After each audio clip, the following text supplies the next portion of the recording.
Just right here? All right. You just want me to tell my story? Or? Yeah. Tell me your name, whatever. That's funny. My name is Aaron. I'm here at Camp Ninukasi.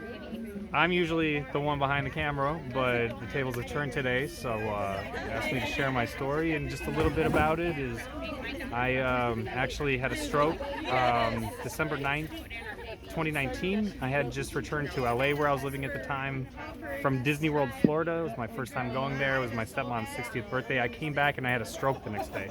We didn't know why. None of us had heard of COVID before, but the long story short is that I have an autoimmune disease. I had lumps in my lymph nodes from it, and when I caught COVID, we only know this as of like 6 months ago, can finally say this is what happened. But it causes inflammation, it pushed those lumps, and it pinched an artery to my brain. I became paralyzed from the neck down, actually, and became a medical experiment because we didn't know that there was COVID, but the doctors certainly seemed to, apparently, because I had everything.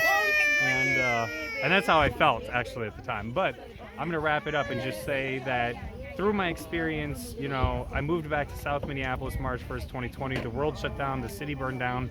I watched where I grew up on live stream as I heard it exploding through the walls, and that gave me a passion to want to capture people's stories that I was hearing in the streets on live stream from my own neighborhood that I never even really honestly knew, you know, and then now that's what I'm sharing and that's what I do. But I fight for disabled people like me. Housing right now, we're in an emergency. There are 200 people that live here. It's my opinion we're in a sort of Great Depression-like condition. And, you know, my own situation, an example of how it can happen to anyone is that I was working in real estate. I was living in LA. I had a stroke one day when I was 37, and that was it. Right now, my credit is 450 because I'm still trying to file bankruptcy, and it's a nightmare. But, you know, the pandemic unemployment assistance ran out.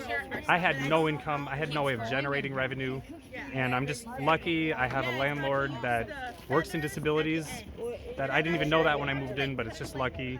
So she let me not pay rent for a full year. And that is unheard of.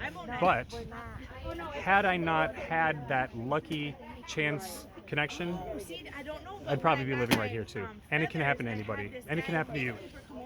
And it took the wind out of me just to say that, but it's true. And thank you for listening to my story.